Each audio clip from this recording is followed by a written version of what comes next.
tous, je suis ravie de vous retrouver sur le format L'autre et moi et l'épisode Ensemble, trouvons notre place. Vous êtes sur Quartier des Ondes et je suis encore une fois ravie, je n'ai pas d'autre mot que dire que je suis ravie, à chaque fois que je commence comme ça, d'être avec vous. C'est la 4e émission, effectivement. On démarre l'année 2023, donc vu que nous sommes le 23 janvier, je peux encore vous souhaiter à tous et à toutes une merveilleuse année, qu'elle soit remplie de kiff, de joie, de détente, de connexion avec vous-même. Et avant de démarrer et d'accueillir mon invité, j'ai envie de vous dire que ce que je souhaite à tout le monde, c'est osons vivre nos rêves, osons être qui vous voulez être, écoutez votre cœur et n'écoutez surtout pas vos peurs. Et justement, pour vous donner juste un exemple de savoir comment oser vivre la vie que nous souhaitons, je vais vous donner un cas concret, c'est-à-dire le mien, que je connais le mieux. Enfin, parfois, je continue à apprendre à le connaître, mais l'idée, vous aviez... pour ceux et celles qui ont écouté ou qui n'ont pas écouté, vous pouvez retrouver tous nos podcasts d'ailleurs sur la chaîne YouTube de Quartier des Ondes. Et l'idée, c'était donc au mois de septembre, j'ai déclaré vouloir oser vivre de mon rêve, c'est-à-dire de faire de la radio, des podcasts. Et je voulais vous donner des nouvelles par rapport à tout ça. J'ai pris des cours de coaching de voix, donc pour pouvoir apprendre, parce que à mieux mettre des intonations. L'idée dans ses rêves, pour oser vivre ses rêves, il faut aussi s'investir il n'y a pas obligatoirement que d'investir dans l'argent, mais c'est aussi investir pour pouvoir vraiment accéder à ses rêves et donc travailler, peut-être se faire soutenir et aider par la coach de voix qui s'appelle, et je leur dis merci justement aujourd'hui à Noëlla Finzi, qui m'a aidé à prendre confiance en moi, à vraiment aussi travailler sur les différentes intonations de voix. J'ai investi pour le coup, là, réellement investi dans du matériel, parce que l'idée, c'est que pour que vous puissiez m'écouter dans les podcasts, faire comme si, là, à la radio, on a du matériel digne de ce nom, pour faire du bon son, et on a même un régisseur qui est avec nous, qui s'occupe de la technique, Alan, et pour le coup, c'est quand on ose, pour... les rêves, il est important d'investir en soi et de s'entourer. Et donc voilà, je voulais passer ce petit message-là pour début d'année. Je suis effectivement vraiment ravie d'être là et aujourd'hui nous allons parler des profils HP. Ça fait donc pour souvenir vous. Mon émission parle, excusez-moi, de tout ce qui est profil atypique et l'idée c'était d'expliquer un petit peu l'univers des profils atypiques. Donc j'ai la chance de recevoir aujourd'hui Christine Reyna que j'ai rencontrée il y a maintenant une bonne année. Dès qu'on a parlé, dès qu'on s'est connecté, parce que entre HP en général on se reconnaît et donc elle est à Rennes, elle est basée à Rennes. Et elle m'a fait l'honneur de venir aujourd'hui passer un petit peu de temps avec nous pour expliquer c'est quoi être HP. Donc elle est, avant que je lui donne la parole, elle est dirigeante consulting d'une entreprise qui s'appelle Kalina Consulting. Elle est formatrice, coach professionnelle. Elle utilise différents outils en tant que, par exemple, praticienne d'analyse transactionnelle. Et elle s'est spécialisée sur les profils à haut potentiel. Elle a aussi monté une association dont on parlera à la fin de cette émission qui s'appelle Zebrix, qui permet aussi de pouvoir avoir un lieu d'échange et d'accueil des personnes zèbres. On expliquera pourquoi on parle de zèbres. Merci Christine d'être là. Merci beaucoup. J'ai pas encore de coach de voix, donc je suis ravie d'être là. Excusez-moi pour mon rhume, mais je suis enchantée. Merci beaucoup Pauline, merci Alan de me recevoir. C'est un honneur pour moi d'être là. Merci en tout cas et effectivement tout le monde est un petit peu enrhumé en ce moment, donc de toute manière l'idée c'est qu'on parle du haut potentiel. Donc déjà on va commencer par le début. C'est quoi être haut potentiel? Alors, grand sujet, on en a pour 2 heures minimum, mais je vais essayer de synthétiser. Le potentiel, c'est vrai que c'est un sujet dont les médias font gorge chaude. Donc on entend énormément de choses et c'est un petit peu perturbant de faire la part des choses. Donc le HPI, en fait, c'est haut potentiel intellectuel. Donc en France, on a beaucoup de noms.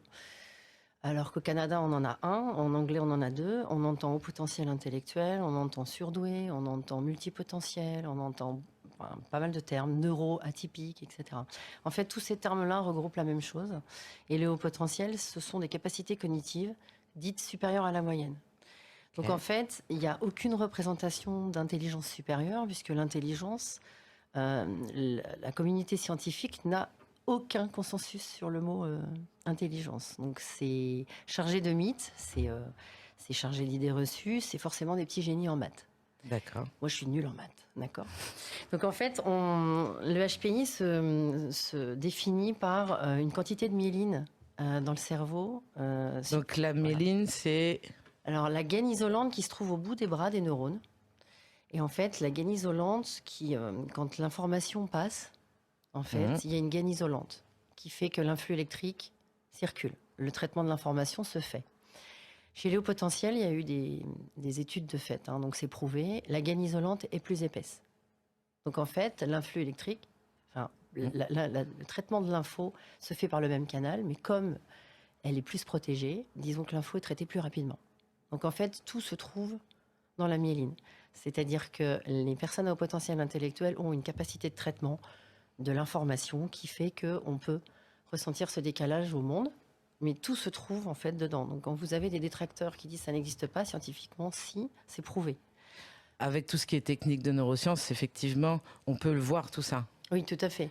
Donc ils ont fait beaucoup d'études sur les enfants, sur les cerveaux de personnes. Alors on peut parler du biais d'échantillonnage, etc. Ils choisissent les personnes, évidemment, pour faire les études, mais effectivement, la myéline s'est avérée est plus épaisse. Donc suivant le QI, en fait, elle peut être plus ou moins épaisse, ce qui fait que plus l'information est retenue, plus il y a de données intégrées, et donc D'accord. plus la mémoire est précise, et plus les liens sont faits rapidement. Donc voilà, ça se définit vraiment physiologiquement par la myéline. D'accord. Après, tout ce qu'on entend sur le HPI, c'est une question de ressenti, de vécu, d'environnement.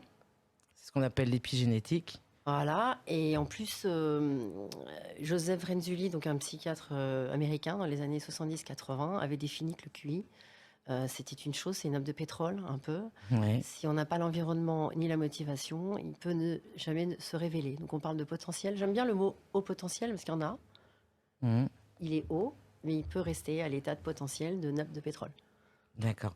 Et comment on sait, il y a du diagnostic. Alors, je reviens. Alors, ce mot, merci de le dire, Pauline, ce mot me fait toujours un peu réagir parce qu'on entend énormément, même dans les scientifiques, le mot diagnostic. On ne diagnostique pas un haut potentiel dans le sens où ce n'est pas un trouble. Oui. Ok. Donc en fait, on parle de détection, d'identification, de repérage. Donc souvent, ce mot est utilisé. Mais alors, je suis, comme j'étais nulle en maths, j'étais très bonne en français.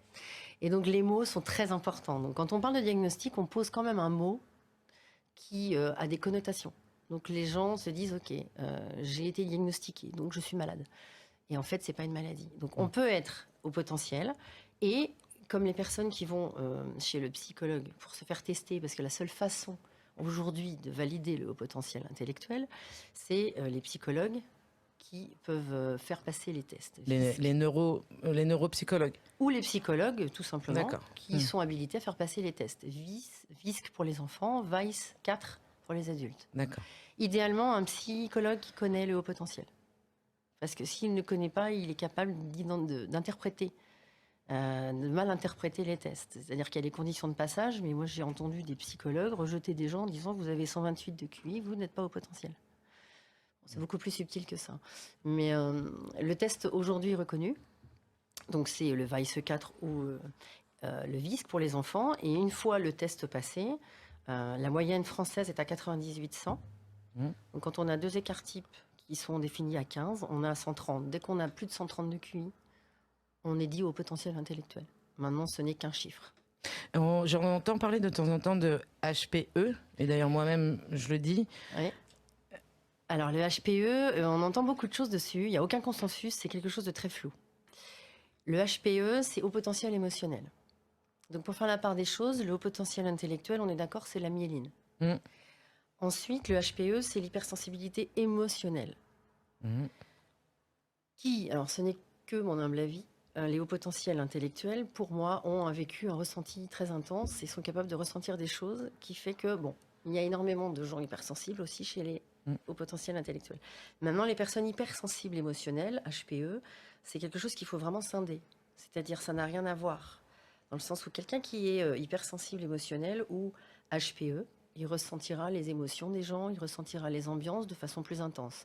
Parce qu'il a un filtre en moins qui s'appelle, c'est un déficit d'inhibition latente. En fait, les gens normaux, entre guillemets, c'est-à-dire la majorité des personnes, ont un filtre qui s'appelle l'inhibition latente, qui fait qu'on est moins submergé de tout ce qu'on peut voir autour de nous. Quelqu'un qui n'a pas ce filtre-là, donc les HPE, hypersensibles émotionnels ou HPI, vont ressentir plus de choses. Enfin, ils vont avoir beaucoup plus d'infos qu'ils ne pourront pas traiter. C'est pour ça que beaucoup de gens se disent « je suis épuisé », parce qu'ils captent énormément de choses. Avec une empathie sur... Alors, il y a le côté empathique, Oui. et on confond aussi souvent avec l'hyperesthésie. L'hyperesthésie, c'est les 5 sens. Un des 5 sens très développés.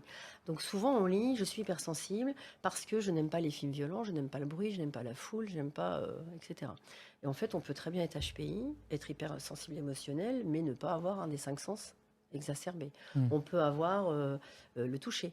Il y a pas mal de gens qui disent « je ne supporte pas les étiquettes de vêtements ou la laine ». Ok. Maintenant, est-ce que c'est plus intense chez les personnes HPE ? Oui, puisqu'elles ressentent plus. Donc en fait...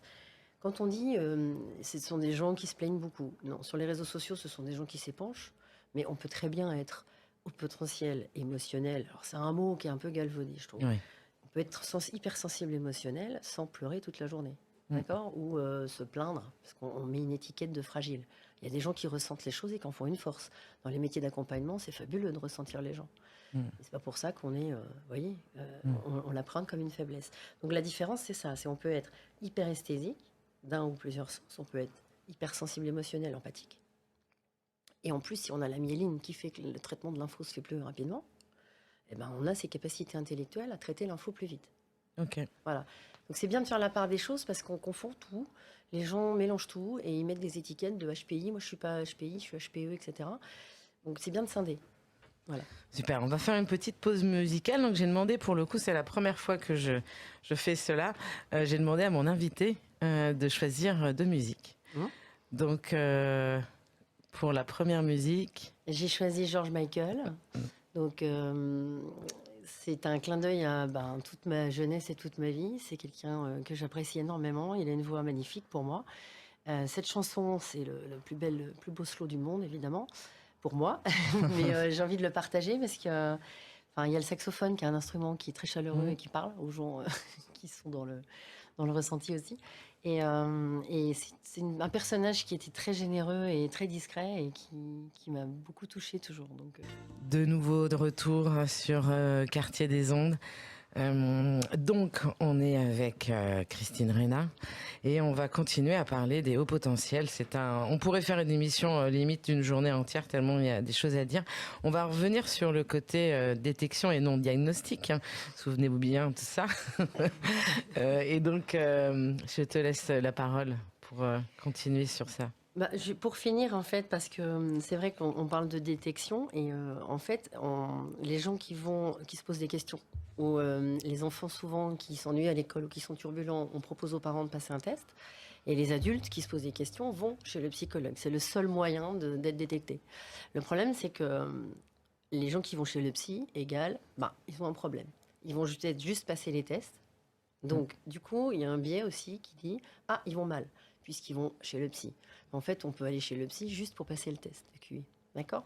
Après, on peut être effectivement diagnostiqué quand on passe les tests, parce qu'il peut ressortir un trouble associé, c'est-à-dire soit dyslexie, dyspraxie, dysorthographie, etc., soit TSA, ce qu'on appelle aujourd'hui TSA, trouble du spectre autistique. D'accord ? Dixit Asperger. Alors, Asperger, c'est une partie de l'autisme. En fait, c'est différent. C'est-à-dire, Asperger, ils ont un domaine d'excellence. Maintenant, l'autisme, le spectre de l'autisme, ce qu'on dit souvent, c'est des gens qui ont un don, vraiment, et qui n'ont par contre pas les codes sociaux. Donc, c'est compliqué de trouver sa place quand on n'a pas les codes sociaux. C'est comme les très hauts QI. Très haut QI, plus ça monte et plus il y a une espèce de distance avec tout ça qui fait que les gens perdent du temps avec les codes sociaux, ne comprennent pas pourquoi on ne peut pas dire les choses sans embâche direct. Donc, ça peut être passé pour agressif. Mais l'idée, c'est de bien savoir que trouble associé, c'est pas grave de mettre des mots, c'est important de mettre des mots. Quand les Canadiens parlent de HPI et TSA ou 10, ils vont parler de double exceptionnalité. Mm. Donc vous voyez, Oui, c'est qu'une au niveau de l'estime de soi, puisque on sait que ces personnes-là, et on est concernés toutes les deux, donc en termes d'estime de nous, on a des difficultés. Les gens nous voient souvent avec du potentiel et nous, on a du mal à nous voir avec du potentiel. Donc c'est une vraie, pas une clé, mais une vraie problématique, l'estime de soi quand on est HP. Oui, et une clé aussi, tu as raison. Clé, bien sûr. oui. Effectivement, de l'approche canadienne, et moi je suis fan du Canada parce qu'effectivement c'est un des pays qui valorise. Et c'est exactement ça.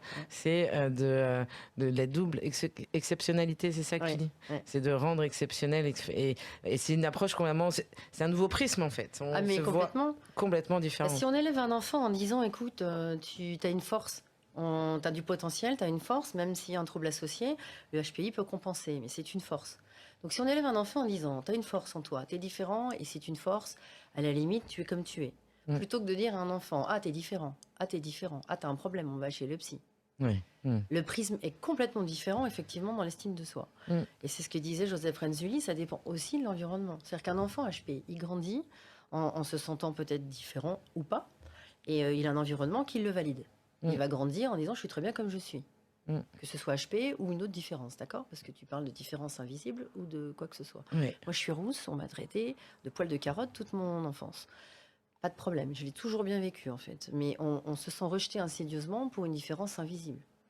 Souvent, on se sent différent. Soit on s'ennuie, soit on colle, on se conforme, mais auquel cas on s'éloigne de qui on est vraiment. Ou alors c'est t'es trop curieux, ou tu n'écoutes pas, ou t'es trop distrait. Parce que moi j'ai mon deuxième fils, on en parlera, on me disait tout le temps qu'est-ce qu'il est rêveur. Ben, normal, il s'ennuyait. Je l'ai changé d'école, je l'ai mis dans une autre école, pas forcément adaptée, mais il n'y a aucun souci parce que le système des profs le nourrissait suffisamment, on va dire. Et il n'y a pas eu de problème. Quand le premier, on m'a fait passer des tests, il s'ennuyait, il était très insolent. Bon. Donc souvent, les garçons, on les détecte plus tôt que les filles d'ailleurs. Oui. Et c'est là où justement j'ai envie de passer au sujet des femmes spécifiquement, parce qu'il y a énormément de choses à dire sur le... Et avant de démarrer ça, j'aimerais que tu me parles de toi. Bon, ça, c'est justement en lien, puisque tu es une femme HP. Comment tu l'as découvert? À quel âge? Comment ça s'est passé? Alors en fait, moi j'ai toujours été très trop. C'est-à-dire qu'on m'a renvoyé dès très jeune le côté trop. Trop sensible, trop curieuse, trop speed.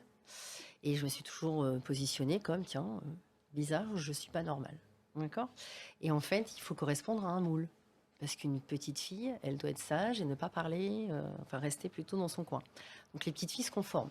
Moi, je ne me suis pas conformée, mais j'ai reçu pas mal de signes de reconnaissance de trop. D'accord? Bon, ceci dit, j'ai vécu ma vie sans comprendre quelquefois les interactions avec les personnes, donc très sociable, mais en même temps très sauvage. Enfin, c'était des choses que je posais comme paradoxe, qui en fait aujourd'hui, je me rends compte, n'en étaient pas. C'est-à-dire, on peut être très directive, dans le sens fonceuse, et très bienveillante. On peut être très douce et passer pour très fonceuse et très... D'accord. Et donc, il y a un côté très direct, mais très empathique. D'accord. Donc c'était beaucoup de paradoxes que je ne comprenais pas. On me renvoyait des choses quelquefois, des problèmes aussi avec les hommes, parce que forcément on renvoie une image de féminité, mais de force aussi. Donc avec les hommes de pouvoir, on peut se retrouver en compétition. Et moi je comprenais pas, parce qu'on peut être un chamallow à l'intérieur et passer pour une guerrière à l'extérieur. Et en fait, c'est ces espèces de paradoxes qui sont compliqués. Et puis l'intelligence, c'est quelque chose de très... il y a beaucoup de représentations. Donc moi on me disait t'es intelligente. Moi, je disais bien sûr, et la marmotte aimait le chocolat dans le papier, puisqu'on n'y croit pas soi-même, en fait, quand on n'est pas un génie à l'école. Oui, puisque justement, au niveau de l'école, ton parcours se passait... Moi, j'ai passé ma scolarité en ayant 10. J'ai tout eu à 10,01, parce que je faisais rien et j'avais 10. Je veux dire, on a un côté chez les potentiels, quand soit on a des grandes facilités, soit on a des...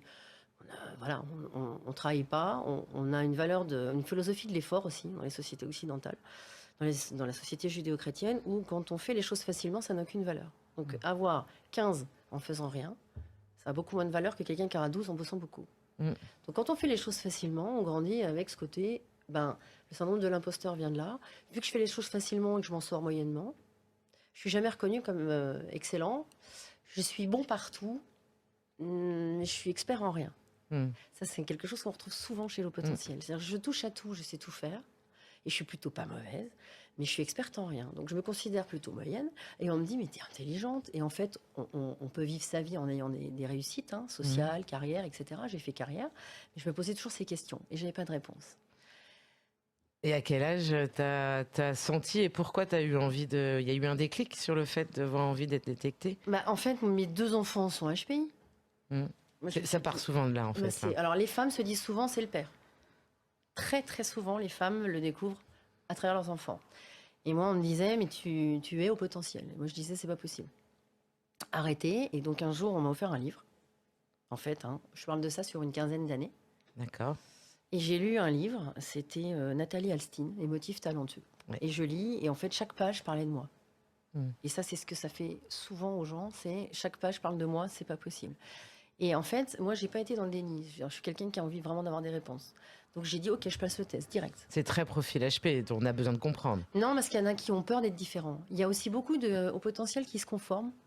C'est-à-dire que quand on n'a pas été validé avec je suis très bien comme je suis, les gens grandissent et se conforment. Et du coup, arrivé à un moment, c'est mais tu es peut-être HP. Et là, il y a toutes les représentations de qu'est-ce que c'est que ça? C'est les gens qui souffrent. Moi, je veux pas être différent. Je veux vivre ma vie normalement. Il y a des gens qui me disent moi, je veux pas en entendre parler. Je veux vivre normalement. Qu'est-ce que c'est vivre normalement déjà? Donc en fait, c'est je ne veux pas me sentir hors norme, sauf qu'ils passent à côté d'eux. Et donc moi, j'ai pas été dans le déni, c'est-à-dire moi, je disais non, je peux pas, etc. En ayant 2 enfants HP et en ayant vraiment accepté leur fonctionnement parce que je fonctionnais pareil. Donc, moi, mes enfants, ils ont une bonne estime d'eux-mêmes dans le sens où je leur ai dit vous êtes très bien comme vous êtes. Surtout restez différents, restez vous, d'accord. Et donc j'ai passé le test en me disant je veux comprendre et je veux être sûre, comme ça on arrêtera de m'en parler. T'étais dans quel état quand t'as passé le test? Juste avant? Complètement stressée. Et en même temps, je m'en foutais un peu. Je me suis dit, je m'en fous du résultat. Comme ça, au moins, je dirai aux gens qui me le diront. Regardez, j'ai le résultat.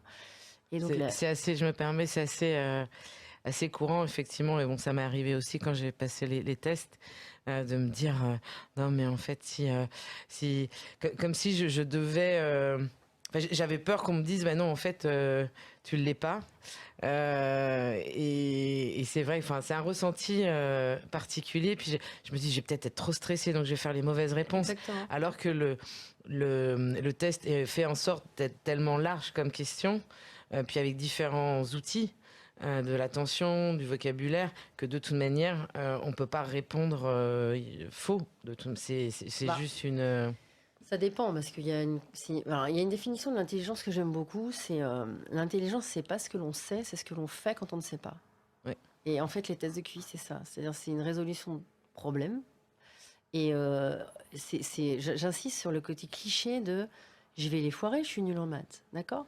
Et en fait, c'est juste de la logique de résolution de choses. Et le HPI aussi, quand on n'a pas notion forcément de notre potentiel, c'est qu'on a un niveau de référence, un cadre de référence qui est différent. C'est-à-dire, on a par exemple l'indice de compréhension verbale. Donc, on a des définitions de mots, de vocabulaire, et on doit donner la définition.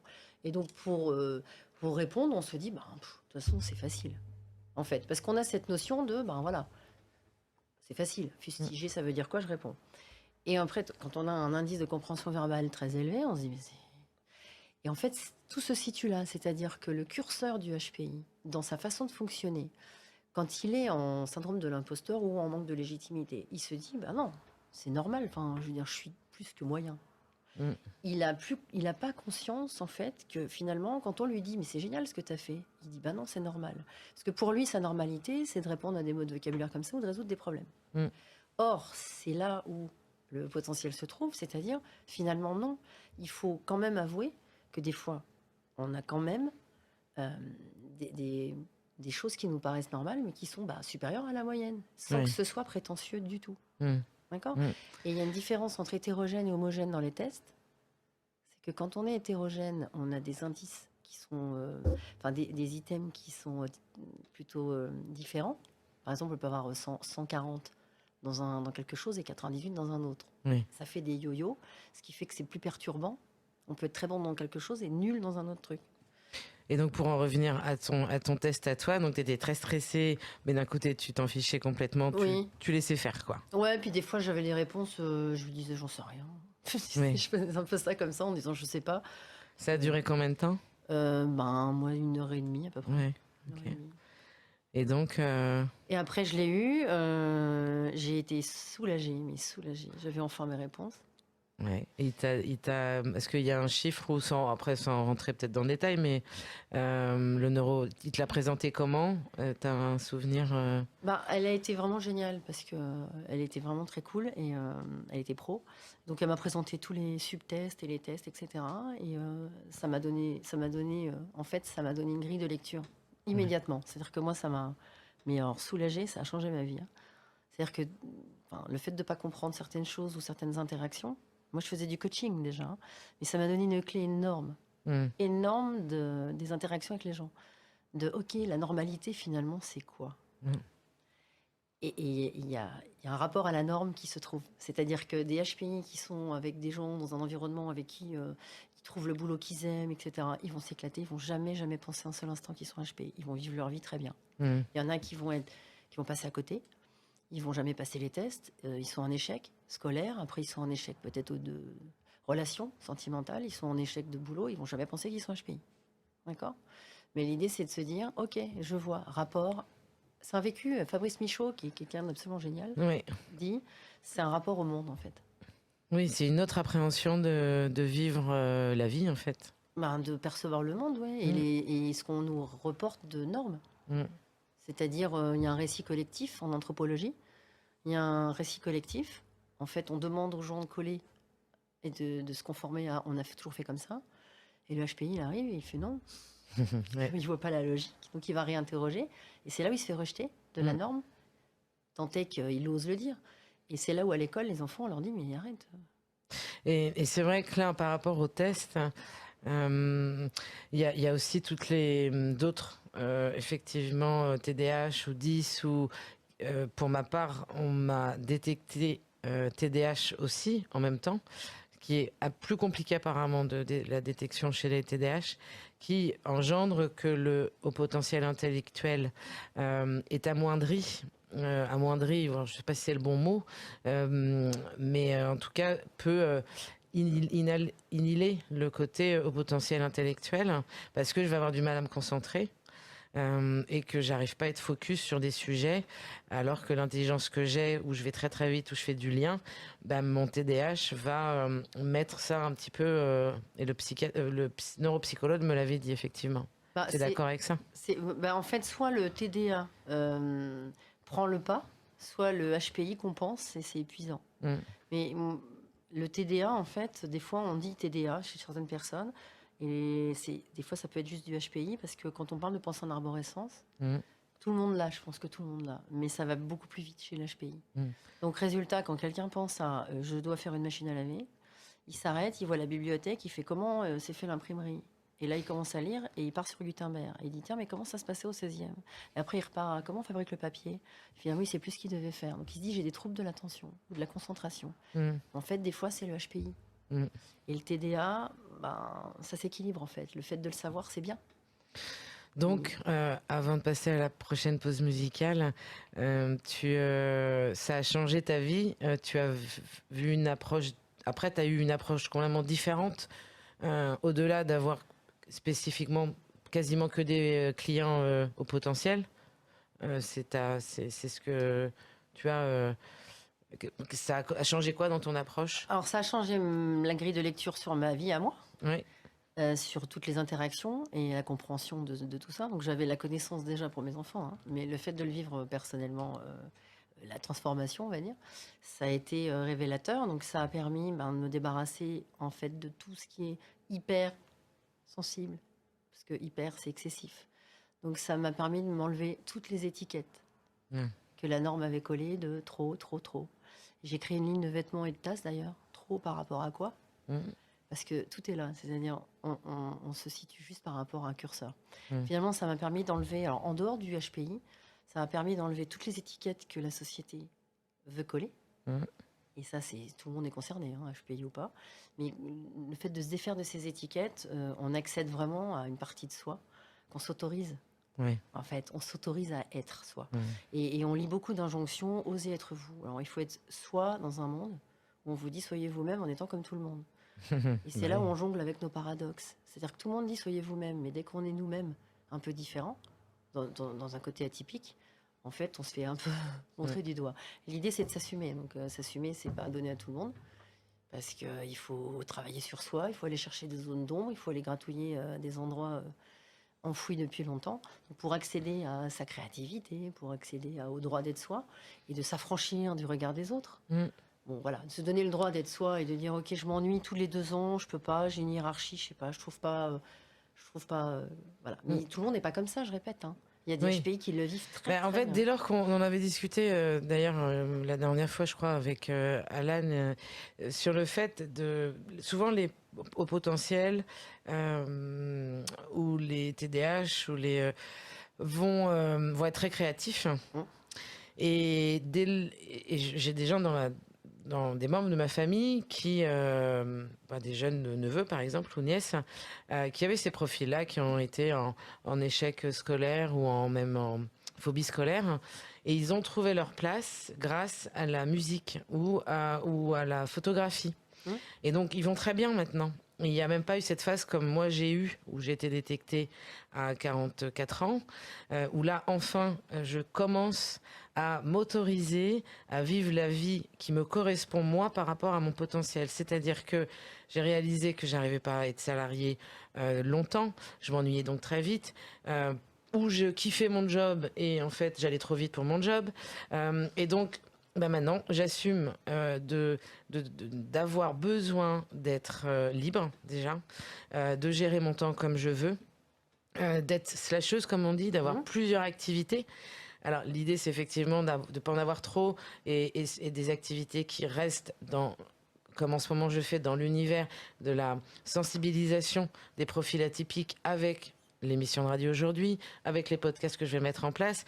Et c'est ça, à mon sens, la clé, c'est d'assumer, de ne pas écouter nos peurs, comme je disais en introduction, mais aussi les gens qui disent « Non mais prends un boulot de salarié, là, il faut que tu sois sécure ». Sauf que là, je me suis fixé l'objectif, comme je t'ai dit ce midi, je me donne jusqu'à juin pour vivre de ma passion, sans prendre un boulot de salarié, où je vais trouver effectivement les soutiens autour de moi pour pouvoir gérer ça, et surtout avoir du temps pour pouvoir parce que si je prends un boulot de salarié, déjà c'est pour me mettre dans le moule comme tout le monde, et puis c'est aussi ça va m'empêcher d'avoir du temps de créer, et d'avoir de créer à l'heure que je veux. Par exemple, parce que moi, je peux créer mes podcasts ou mes interviews à 2h du matin parce que je dors pas, quoi.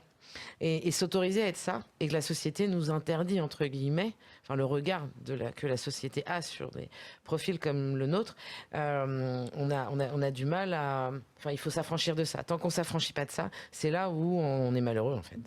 Complètement. Maintenant, on a aussi, quand on a conscience de tous ces besoins-là, il y a des personnes qui n'ont pas envie de se mettre à leur compte. Parce qu'on dit le HPI et l'entrepreneuriat, mais moi j'accompagne pas mal de personnes au niveau professionnel. Et en fait, quand ils connaissent leurs besoins, ils peuvent être à même de trouver une entreprise. Mais ils arrivent en entretien en disant j'ai besoin de liberté, j'ai besoin de respect, d'autonomie, j'ai besoin de créer. Et en fait, quand il y a des entreprises et des employeurs qui demandent ce genre de profil, maintenant c'est compliqué parce qu'on est en France et qu'elles sont assez étriquées, les entreprises françaises. Elles veulent des stéréotypes, des clones. Quand quelqu'un... On va passer, parce qu'il y a on est toutes les deux des grandes passionnées, donc pour le coup, on va passer, faire un petit break de musique. Donc je te laisse introduire la deuxième chanson que tu as choisie. Donc la deuxième chanson, en fait, c'est une chanson issue de la musique du Puy du Fou. Et en fait, le Puy du Fou, c'est un parc qui est absolument extraordinaire, je dirais, pas que pour les HPI, mais au niveau sensibilité, ça regroupe quand même beaucoup de choses. Oui, et puis il est très en économie sociale et solidaire, et justement par rapport à Quartier des Ondes, qui se veut être une radio économie sociale et solidaire, c'est peut-être qu'un jour on en reparlera, mais c'est un très très beau parc, donc on va faire passer la musique, et je vous souhaite une très très bonne écoute. De retour sur Quartier des Ondes. Je kiffe en fait, vraiment faire on apprend tellement de choses. Je trouve que c'est une super belle émission. Cette musique, je vais aussi la réécouter tranquillement plus tard parce qu'effectivement, elle est Allez. très émotionnante, vibrante. Exactement. Et pour des personnes hypersensibles, c'est un des sujets qu'on a un petit peu abordé tout à l'heure.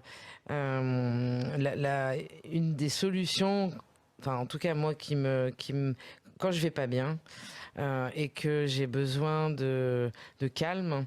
La musique pour les hypersensibles et les hauts potentiels est une source de connexion importante. T'es d'accord avec moi ou pas? Oui, complètement. Complètement, parce qu'elle permet de pouvoir, sur toute la palette de couleurs, des émotions et de tout, la musique permet de coller justement et de pouvoir étendre cette palette et s'épanouir un petit peu. Ouais. Et puis c'est vrai que moi j'adore pleurer aussi devant de la musique et de ressentir et de vibrer quoi. C'est extraordinaire. C'est extraordinaire. Et... C'est pour ça. Ou en fait on partage ça avec des gens qui comprennent. Parce que c'est vrai que souvent on est taxé de tu pleures facilement, tu pleures pour un rien. Pleurer pour de la musique, c'est juste fabuleux. C'est pas rien. Voilà, effectivement. On va continuer, donc on va parler un petit peu de l'association, mais j'ai envie de continuer sur le sujet le mot zèbre. Ça va être un des thèmes de la dernière chanson que j'ai proposée, mais pour le coup, comme tu disais au préambule, au tout début de l'émission, tu disais qu'il y a plein de différents mots. Et le mot zèbre, aujourd'hui, tu es en noir et blanc comme le zèbre. Est-ce que c'est une fait exprès? Non, du tout. Mais j'adore le noir et blanc depuis toujours. C'est vrai. Mais non, le mot zèbre, en fait, il a été sorti par Jeanne Théophachin, qui l'a utilisé pour dire les personnes au potentiel, parce que les gens se retrouvaient pas dans au potentiel. Donc c'est encore très chargé. Moi, je dis au potentiel sans problème, parce que le nom, pour moi, n'est que la forme. Donc quand on attaque, en France, on polémique sur les noms. Moi, je m'en fous du nom. Ce qui m'intéresse, c'est les personnes qui sont concernées. Et il y en a beaucoup. Je me permets par rapport à... sans dire...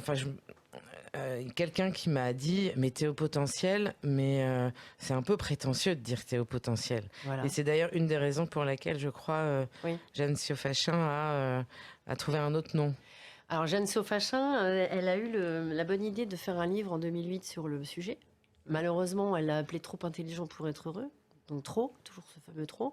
Et elle a collé un peu le sujet à la pathologie, à la souffrance. Malheureusement. Donc c'est bien parce que ça a ressorti le sujet un peu ça existe depuis l'Antiquité, depuis toujours, hein, les potentiels. Maintenant, le mot zèbre, c'est pour sortir un peu de ce côté prétentieux, parce que ça pose problème. Au potentiel, t'es prétentieuse. Ben non, en fait. D'accord. Maintenant, ça ne veut pas dire quand on dit je suis au potentiel, je suis supérieure à vous. C'est ce que les gens entendent. C'est ce que les gens entendent. Donc le problème, c'est ça, c'est toujours pareil. C'est comme on renvoie toujours les peurs. Quand tu parlais de peur, mais tu quittes ton boulot? Oui, parce qu'en fait, les gens, pour eux, ils ont peur que la sécurité financière, etc. Mais ça, c'est ton problème, c'est pas le leur. Donc le côté zèbre, ça permet aux gens de se dire je suis zèbre. Je cherche un peu des personnes comme moi. Le zèbre a des rayures uniques, donc ça permet aux gens de se rassurer, parce qu'il y a souvent une peur de dire tous les HP sont différents. Oui, parce qu'il y a des caractéristiques, évidemment, dans le haut potentiel. C'est des gens qui ont des sens de la justice souvent très, très forts. Et on dit, mais tout le monde a le sens de l'injustice. Oui, sauf que c'est vécu avec beaucoup plus d'intensité. Donc, oui, chaque HP est différent. Maintenant, tous les chats aiment la javel et les crevettes. Donc, il y a quand même des choses génétiques qui font qu'on retrouve des points communs. D'accord. Et chez le côté zèbre, c'est un fonctionnement qui fait que justement, on est pas mal jugé. Donc, les gens aiment bien dire, je suis zèbre, je vais chercher d'autres zèbres. Et je n'ose pas dire que je suis intelligent. D'où la création. Il y a combien de temps tu as créé cette association? 2 ans. 2 ans. Qui s'appelle Zebrix. Donc on mettra toutes les informations sur le fil, enfin sur le descriptif de l'émission de radio, avec les différentes références de livres qu'on a évoquées, le lien aussi pour éventuellement échanger avec Christine, et cette association qui s'appelle Zebrix et qui a quelle vocation? Donc Zebrix a été créé il y a 2 ans avec mon associé, parce qu'en fait on a chacun une structure pour accompagner les HPI. Donc moi adulte au niveau professionnel, et lui il est à Toulouse, c'est pour accompagner les enfants. et les parents. Parce qu'il n'y a rien dans l'éducation nationale. Il était 28 ans dans l'éducation nationale. C'est le vide sidéral quand même aujourd'hui, j'ose le dire au micro, mais il n'y a pas grand-chose.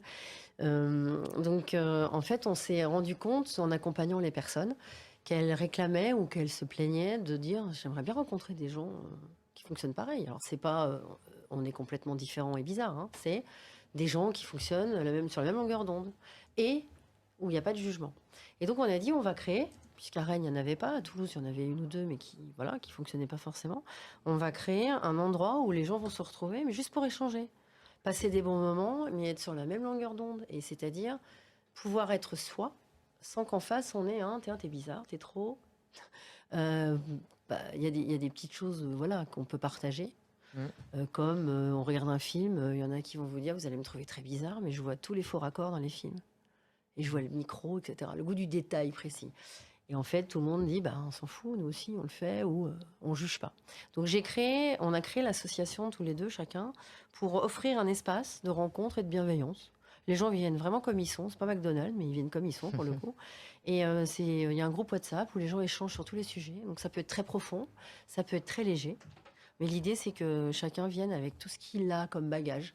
D'accord. Et c'est vraiment, je dirais que les mots, c'est léger et bienveillant. Ok. Donc voilà. Donc elle est sur Rennes et Sur aussi Rennes. à Toulouse. Il y en a une à Toulouse et une à Rennes. Ok, d'accord. Donc pour les gens qui écoutent à Rennes, encore une fois, on va vous donner les informations sur le groupe, enfin sur la présentation de l'émission. Je reviens sur le fait, tu disais qu'il y a très peu de choses en France et c'est une réalité, mais j'étais agréablement surprise qu'en fait le collège Échange, qui est juste à côté de chez moi, enfin dans le centre-ville de Rennes, j'ai rencontré un papa d'une jeune du 4e ou 6e, enfin bon bref, du collège, qui ont déménagé, qui ont bousculé toute leur vie parce qu'ils ont été intégrés. Cette jeune était au potentiel intellectuel de haut niveau, on va dire, avec de grosses difficultés d'intégration, de peur. Et en fait, dans le collège, dans le centre-ville de Rennes, ils ont créé depuis quelques années un dispositif EHPI pour, en fait, c'est l'école normale, elle va au collège et il y a une salle dédiée avec une infirmière et une éducatrice spécialisée qui, dès lors que les enfants sont en difficulté émotionnelle, ils ont ce sas de décompression. Ils peuvent y rester 1 heure, 2 heures, 3 heures, 4 jours. Et c'est 8 enfants. J'ai trouvé ça génial. Parce qu'ils suivent le cursus comme tout le monde. Et en revanche, dès qu'ils commencent à sentir leurs émotions, ils ont juste à lever le doigt.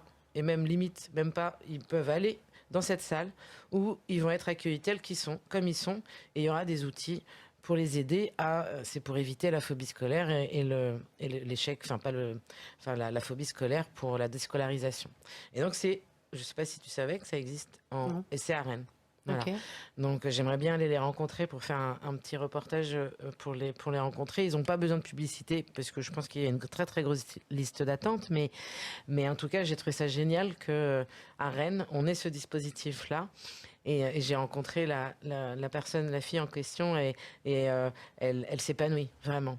Mais par contre, ça a engendré que les parents qui habitaient en Ariège, je crois, ont dû déménager pour. Et c'est quand même fou.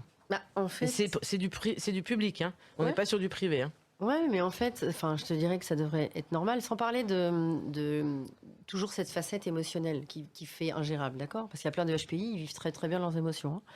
Mais ne serait-ce que, tu vois, en Scandinavie, ils donnent des cours sur les émotions aux enfants. Ouais. Je veux dire, on parle toujours d'apprendre à gérer. En fait, il ne faut pas gérer, il faut juste comprendre. Donc, ce qu'ils font dans cette école, c'est qu'ils intègrent l'émotion comme quelque chose de normal et à écouter.